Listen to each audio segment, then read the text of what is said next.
Hello दोस्तों, हर हर महादेव, जय Shri Ram. Priyanka motivational stories YouTube channel में आपका स्वागत है। आप लोग बहुत सारे विवाह देखे होंगे, लेकिन हम आज आप लोगों को भगवान शंकर के विवाह की कहानी बताने जा रही हूँ। तो कहानी शुरू करते हैं दोस्तों। भगवान शिव और पार्वती जी की विवाह की कथा। शिव विवाह कथा को भारत की आध्यात्मिक कथाओं में बहुत महत्वपूर्ण माना जाता है। शिव विवाह में पार्वती के पिता शिव का वंश जानना चाहते थे। फिर शिव ने क्या जवाब दिया? कथा में बताया गया है कि शिव मौन बैठे रहे। पार्वती के पिता ने सोचा कि ये अपने कुल वंश के बारे में भी नहीं जानते। भगवान शिव और पार्वती की शादी बड़े ही भव्य तरीके से आयोजित हुई।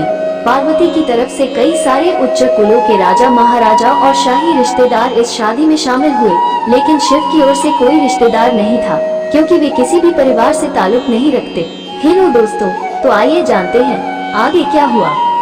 भगवान शिव की शादी में आए हर तरह के प्राणी। जब शिव और पार्वती का विवाह होने वाला था, तो एक बड़ी सुंदर घटना हुई। उनकी शादी बहुत ही भव्य पैमाने पर हो रही थी। इससे पहले ऐसी शादी कभी नहीं हुई थी। शिव, जो दुनिया के सबसे तेजस्वी प्राणी थे, एक दूसरे प्राणी को अपने जीवन का हिस्सा बनाने वाले थे। उनकी शादी में बड़े से बड़े और छोटे से छोटे लोग शामिल हुए। सभी देवता तो वहाँ मौजूद थे ही, साथ ही असुर भी वहाँ पहुँचे। आमतौर पर जहाँ देवता जाते थे, वहाँ असुर जाने से मना कर देते थे, और जहाँ असुर जाते थे, वहाँ देवता नहीं जाते थे। हेलो दोस्तों, कहानी अच्छी लग रही है तो Priyanka motivational stories YouTube channel को सब्सक्राइब जरूर करें। हेलो दोस्तों, कहा जाता है कि भगवान शंकर जी शिव पशुपति हैं, मतलब सभी जीवों के देवता भी हैं। तो सारे जानवर, कीड़े मकोड़े और सारे जीव उनकी शादी में उपस्थित हुए।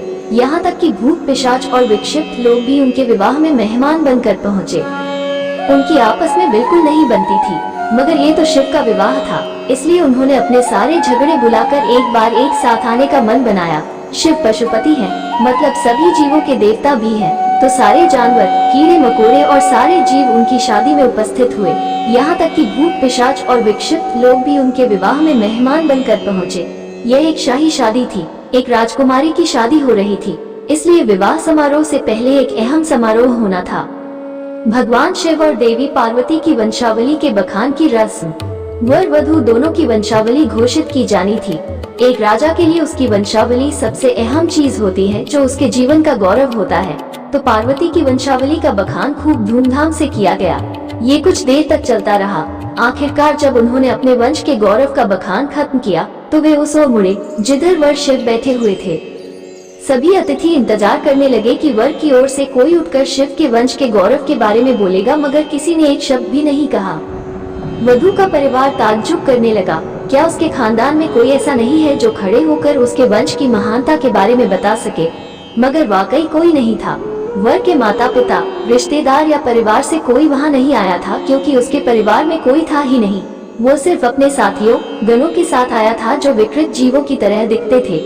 वे इंसानी भाषा तक नहीं बोल पाते थे और अजीब सी बेसुरी आवाजें निकालते थे। वे सभी नशे में चूर और विचित्र अवस्थाओं में लग रहे थे। भगवान शिव ने धारण किया मौन। फिर पार्वती के पिता पर्वतराज ने शिव से अनुरोध किया, कृपया अपने वंश के बारे में कुछ बताइए। शिव कहीं शून्य में देखते हुए चुपचाप बैठे रहे। वो न तो दुल्हन की ओर देख रहे थे, न ही शादी को लेकर उनमें कोई उत्साह नजर आ रहा था। शिव कहीं शून्य में देखते हुए चुपचाप बैठे रहे। वो न तो दुल्हन की ओर देख रहे थे, न ही शादी को लेकर उनमें कोई उत्साह नजर आ रहा था। वो बस अपने गुणों से घिरे हुए बैठे रहे और शून्य में घूरते रहे।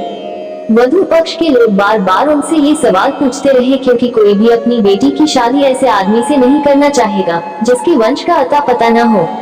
उन्हें जल्दी थी, क्योंकि शादी के लिए शुभ मुहूर्त तेजी से निकला जा रहा था। मगर शिव मौन रहे। समाज के लोग, कुलीन राजा, महाराजा और पंडित बहुत घृणा से शिव की ओर देखने लगे और तुरंत फुसफुसाहट शुरू हो गई। इसका वंश क्या है? ये बोल क्यों नहीं रहा है? हो सकता है कि इसका परिवार किसी नीची जाति का हो और इसे अपने वंश के बारे में बताने में शर्म आ रही हो। नारद मुनि ने इशारे से बात समझानी चाहिए। फिर नारद मुनि, जो उस सभा में मौजूद थे, ने ये सब तमाशा देखकर अपनी वीणा उठाई और उसकी एक ही तार खींचते रहे। वो लगातार एक ही धुन बजाते रहे, टोइंग टोइंग टोइंग। इससे खींचकर पार्वती के पिता पर्वतराज अपना आपा खो बैठे। ये क्या बकवास है? हम वर की वंशावली के बारे में सुनना चाहते हैं, मगर वो कुछ बोल नहीं रहा। क्या मैं अपनी बेटी की शादी ऐसे आदमी से कर दूं? और आप ये खिंचाने वाला शोर क्यों कर रहे हैं? क्या ये कोई जवाब है? नारद ने जवाब दिया, वर के माता पिता नहीं है। राजा ने पूछा, क्या आप ये कहना चाहते हैं कि वो अपने माता पिता के बारे में नहीं जानता? नारद ने सभी को बताया कि भगवान स्वयंभू हैं। नहीं, इनके माता पिता ही नहीं हैं। इनकी कोई विरासत नहीं है, इनका कोई गोत्र नहीं है, इसके पास कुछ नहीं है, इनके पास अपने खुद के अलावा कुछ नहीं है। पूरी सभा चकरा गई। पर्वतराज ने कहा, हम ऐसे लोगों को जानते हैं जो अपने पिता या माता के बारे में नहीं जानते। ऐसी दुर्भाग्यपूर्ण स्थिति हो सकती है, मगर हर कोई किसी न किसी से जन्मा है। ऐसा कैसे हो सकता है कि किसी का कोई पिता या माँ ही न हो? नारद ने जवाब दिया, क्योंकि यह स्वयंभू है, इन्होंने खुद की रचना की है। इनके न तो पिता है न माता, इनका न कोई वंश है न परिवार। ये किसी परंपरा से ताल्लुक नहीं रखते और न ही इनके पास कोई राज्य है। इनका न तो कोई गोत्र है और न कोई नक्षत्र, न कोई भाग्यशाली तारा इनकी रक्षा करता है। यह इन सब चीजों से परे हैं। यह एक योगी है और इन्होंने सारे अस्तित्व को अपना एक हिस्सा बना लिया है। इनके लिए सिर्फ एक वंश है, ध्वनि।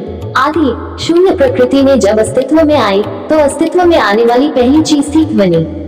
इनकी पहली अभिव्यक्ति एक ध्वनि के रूप में है। ये सबसे पहले एक ध्वनि के रूप में प्रकट हुए, उसके पहले ये कुछ नहीं थे। यही वजह है कि मैं ये तार खींच रहा हूँ।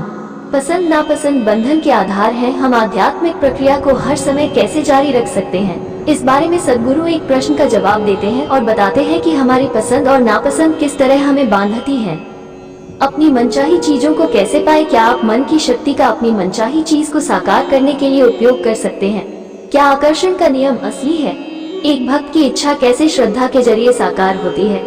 सद्गुरु इन सब सवालों का जवाब देते हैं। जाने आपका शरीर और मन कैसे कार्य करते हैं। सद्गुरु मन पर पकड़ प्राप्त करने के बारे में एक सवाल का उत्तर देते हैं और इस बात पर गौर करते हैं कि आसन कैसे ये पता लगाने की एक प्रक्रिया है कि शरीर और मन कैसे काम करते हैं।